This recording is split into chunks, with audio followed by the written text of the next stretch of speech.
अस्सलाम वालेकुम।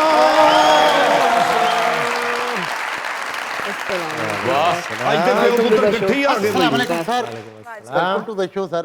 यार क्या बात, आज का दिन बड़ा अहम है। टैंकी और गिलास इकट्ठे। आप पानी पिए और दफा हो जाए। एक मिनट भाई, एक मिनट तालियां रोकिएगा, आपकी बड़ी मेहरबानी। मैं आप सबकी बड़ी इज्जत करता हूँ, आप लोगों की वजह से ही हम होते हैं। जो आप अगर हमें ना देखें तो हम कुछ भी नहीं है। आपके आने का बहुत बहुत शुक्रिया, लेकिन बहुत जरूरी बात बतानी है मुझे। नहीं तुसी साडे भरा हो, ਅਸੀਂ ਤੁਹਾਡੀ बड़ी इज्जत करते हैं। Why not? सीरियस बात है, बहुत इज्जत करने जी ਐਵੇਂ ਕਿਤੇ ਹੱਥੋਂ ਪਾਈ ਨਾ ਹੋ ਜਾਈਏ। अल्लाह रहम करे। होया की ਅਕਰਮ ਸਾਹਿਬ ਨੂੰ ਜੇ ਤੁਸੀਂ ਕੋਈ ਜੁਗਤ ਕਰਨ ਦੀ ਕੋਸ਼ਿਸ਼ ਕੀਤੀ, ਮਾਮਲਾ ਖਰਾਬ ਹੈ। ਉਹਦਾ ਤੇ ਧਿਆਨ ਹੀ ਨਹੀਂ ਹਲੀ ਮੇਰੇ ਵੱਲ ਹੋਇਆ। ਤੁਸੀਂ ਕਾਹਦੇ ਲਈ ਐਡੀ ਛੇਤੀ ਉੱਠ ਪਏ ਹੋ? ਨਹੀਂ ਉਹਦਾ ਦਿਲ ਕਰਦਾ ਉਹਨੂੰ ਕਰਨਾ। ਨਹੀਂ ਅੱਛੀ ਗੱਲ ਹੈ, ਉਹਦੇ ਦਿਮਾਗ ਚੋਂ ਇਹ ਗੱਲ ਨਿਕਲਣੀ ਚਾਹੀਦੀ। ਹਾਂ ਅਸੀਂ ਕਿਉਂ ਚੁਗਤ ਕਰਨੀ?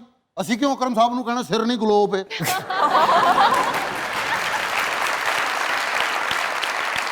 ਤੈਨੂੰ ਸਮਝ ਨਹੀਂ ਆ ਰਹੀ? ਹਾਂ ਤੈਨੂੰ ਇਮਰਾਨ ਸਾਹਿਬ ਦੀ ਵੀ ਗੱਲ ਸਮਝ ਨਹੀਂ ਆ ਰਹੀ? ਅਸੀਂ ਕਿਉਂ ਕਹਿਣਾ ਸਿਰ ਤੇ ਬੱਚੇ ਚਿੜ ਘੁਮਾਉਂਦੇ ਇੰਜ ਕਰਕੇ? ਹਾਂ ਅਸੀਂ ਕਿਉਂ ਕਹੀਏ ਨੈਣ ਨਕਸ਼ ਵਾਲਾ ਗੋਡਾ ਹੁੰਦਾ? ਅਸੀਂ ਕਿਉਂ ਕਹੀਏ ਵੀ ਉਹਦੇ ਸਿਰ ਤੇ ਕੁਹਾੜੀ ਤੇਜ਼ ਕਰ ਦੀ? ਹਾਂ ਇਮਰਾਨ ਸਾਹਿਬ ਇਹਨਾਂ ਨੇ ਨਹੀਂ ਬਾਜ਼ ਆਣਾ। ਅਸੀਂ ਕਿਉਂ ਕਹੀਏ ਵਰਕਸ਼ਾਪ ਦੀ ਬਿੱਲੀ ਹੁੰਦੀ? ਅਸੀਂ ਕਿਉਂ ਕਹੀਏ ਮੱਛਰ ਇਹਨਾਂ ਨੂੰ ਲੜਦਾ ਨਹੀਂ, ਸਿਰਫ ਸਿਰ ਤੇ ਚੁੰਝ ਤੇਜ਼ ਕਰਨ ਆਉਂਦਾ ਹੈ। ਅਸੀਂ ਕਿਉਂ ਕਹੀਏ ਬੱਕਰੀ ਰਿਵਰਸ ਕੀਤੀ ਹੁੰਦੀ? ਅਸੀਂ ਕਿਉਂ ਕਹੀਏ? ਨਹੀਂ ਜਦੋਂ ਕੀਤੀ ਨਹੀਂ ਕਹਿਣਾ ਕਿਉਂ? माशाल्लाह सखावत साहब, ਮੈਂ ਕੋਈ ਗੱਲ अच्छे ਕੀਤੀ? इंसान है ना। ਇੱਕ ਮਿੰਟ ਗੱਲ ਕੀਤੀ ਮੈਂ ਕੋਈ? मैं तो करनी है ना। ਊਂਠ ਮੁੰਨਣ ਵਾਲੀ ਮਸ਼ੀਨ ਹੁੰਦੀ। ਹਾਂਜੀ सखावत साहब माशाल्लाह एडे अच्छे इंसान ने, दर्द दिल रखते ने। इन्होंने एक बंदे नु खून दिता, जी। वो कल अपने पुत्र नु कहंदे सी, पुत्र तू काम ते नहीं जाना।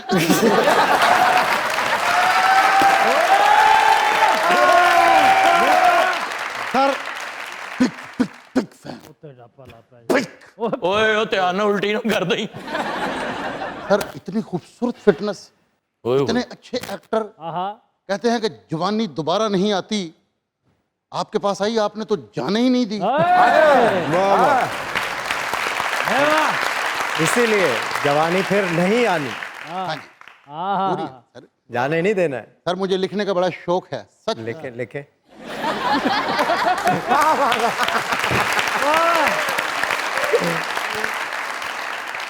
जिंदगी के भी कितने रंग हैं, कोई ये सोच के उदास हो जाता है कि जिंदगी दोबारा नहीं मिलेगी, तो कोई ये सोच के खुश हो जाता है कि जिंदगी दोबारा नहीं मिलेगी। वाह वाह जो जिंदगी के दोबारा ना मिलने पे खुश होते हैं, उनकी वजह होती है कुछ इंसान ਉਹਨਾਂ ਚੋਂ ਇੱਕ ਇਹ ਵੇ ਜਿਹਨਾਂ ਤੋਂ ਬੰਦਾ ਖੁਸ਼ ਨਹੀਂ ਹੁੰਦਾ। जो किसी की दिल आजारी करते हैं और लोग कहते हैं कि मर ही जाइए ना चंगा। मैं यही कहूंगा कि ऐसे इंसान मत बने। ਹਾਏ एक छोटा सा शेर लिखा है, चंद लम्हों की जिंदगी है अभी, ਆਏ ਹਾਏ इन चिरागों में रोशनी है अभी, ਅੱਬੀ दिल की वीरान राह गुजारों पर ਹਾਏ कोई आहट सी आ रही है अभी, अभी। जिंदगी में जीने की उम्मीद ले आ, सानू भी ले चल नाल वे, सानू भी ले चल नाल वे। ਮਾਰ ਕੇ ਬਹਿ ਗਈ ਜਾਨ ਵੇ फैसल आप डांस करते हुए कितने अच्छे लगते हैं। ਲੱਗਦਾ ਟੈਂਕੀ 'ਚ ਸੈੱਲ ਪਾਏ ਨੇ। ਆਵਾ ਸਾਹਿਬ ਵੀ ਸੱਚੀ ਮੁੱਚੀ ਚੋਰੀ ਕਰਨ ਗਏ ਤੇ ਫੜੇ ਗਏ। ਅੱਛਾ ਉਹਨਾਂ ਨੇ ਫੜ ਲਿਆ, ਉਹਨਾਂ ਨੂੰ ਕਹਿਣ ਦੇ ਉਹ ਕੈਮਰਾ ਲਗਾ, हाथ हिला दें सिर्फ ऐसे।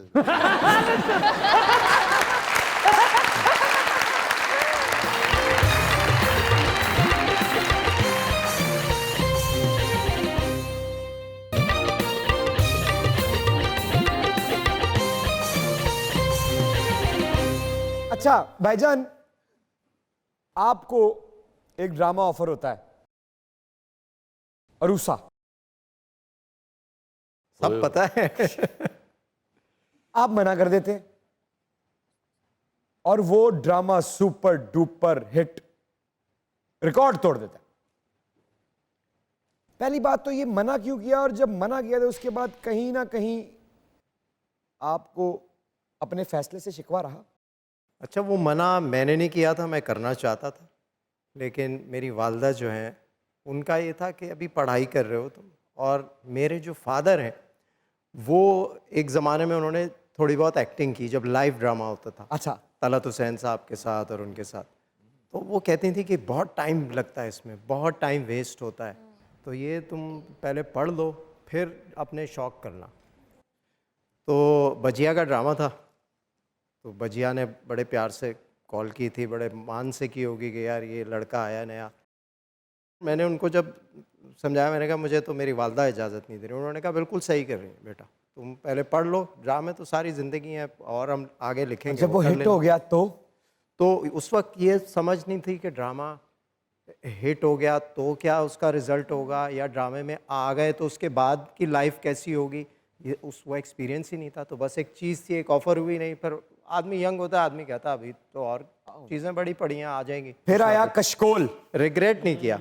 इसी तरह मैं बैठा हुआ था, काम करता था अपना, ऑफिस बिजनेस करता था एक दोस्त के साथ, तो फ़ोन आया काजिम साहब का। हेलो, मैं काजिम पाशा बोल रहा हूँ।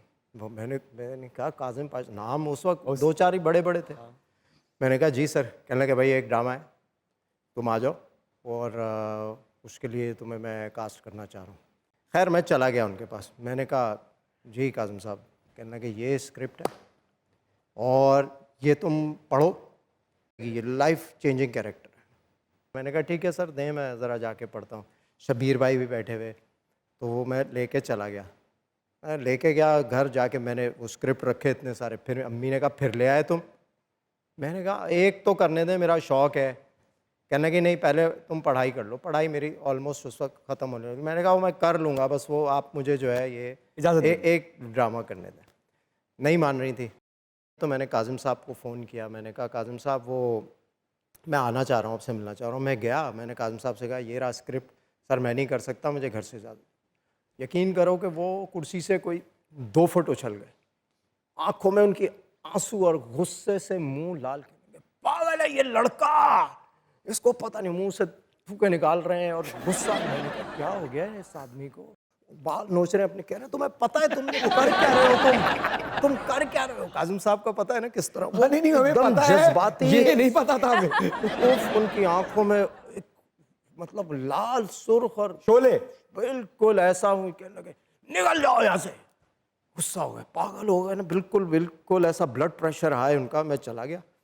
मेरे बहनोई जो हैं अल्लाह बख्शे, उनकी कोविड के दौरान डेथ हो गई थी। वो उनकी मेरी अम्मी बड़ी बात सुनती थी। मैंने उनसे सिफारिश लगवाई। मैंने कहा आप ज़रा बोलें। मेरे खालाजाद भाई भी थे, तो मैंने उनसे सिफारिश लगवाई। उन्होंने कहा एक करने दें इसको, फिर नहीं करेगा आगे। मैंने फिर शाम में ये सारा किस्सा किया। 2 दिन बाद मैंने मना लिया अम्मी को। मैंने फ़ोन किया, मैंने कहा काजिम साहब मिल गई इजाज़त। कहने लगा अब मैंने दूसरा लड़का कर लिया, अब करेंगे कुछ और आगे। मैंने कहा कोई बात नहीं, मसला नहीं है। मैंने फ़ोन रख दिया। रात में 11 बजे फ़ोन आया, कहने लगे हाँ भाई कल सुबह आओ वहाँ पे ईस्टर्न स्टूडियो। मैं चला गया। ये लाइनें पढ़ो। स्क्रिप्ट दिया मुझे, मैं पढ़ता गया। तो मेरी शक्ल देखते रहे। फिर कहने लगे बस ठीक है, बाकी मैं कराऊंगा तुमसे। मैंने कहा क्या कर रहा हूँ मैं ये? कहने लगे भाई ये तुमने करना है, रोशू का करें। मुझे नहीं अंदाज़ा था कि क्या होगा। आय हाय हाय। और फिर मेरी एंट्री हुई जब उस ड्रामे में, तो मुझे नहीं पता मेरी life all of a sudden change हो गई। मेरा घर का फ़ोन हर वक्त बजता था, मैगजीन से फ़ोन, हर मैगजीन से क्रेजी फैन। इतने फ़ोन आते थे, इंटरव्यू करना है, इतना पहला इंटरव्यू हम कर लें। क्रेजी फैन बहुत किस्से। सबसे बड़ा वाकया, सबसे बड़ा वाकया मेरा कपड़ों का बिजनेस था, आपको याद होगा। तो मेरे वालिद मेरे स्टोर पे बैठा करते थे, तो मुझे एक कोई ख़त लिखती थी एक खातून, और वो ये इतने 8-8 10-10 सफ़े के 4-5 ख़त आए। हमने इग्नोर किया। मैं अपने वालिद साहब को देता था, ये देखें ये तो मुझे डर लग रहा है कि किस किस्म की बातें। वो ऐसे धमकियाँ देती थी, अगर मुझे जवाब ना आया तो अगला ख़त नहीं होगा, मैं खुद आ जाऊँगी। भागने लगे इग्नोर करो इसको। उसके बाद जो है वो उस पर कोई पता नहीं क्या नंबर था क्या था, फिर अब्बा ने मेरे कुछ हैंडल किया मामला। और इस तरह एक मैं लड़कियों का कॉलेज था उसमें चला गया। तो उन्होंने मुझे बुलाया, फन फेयर था। क्या हुआ था?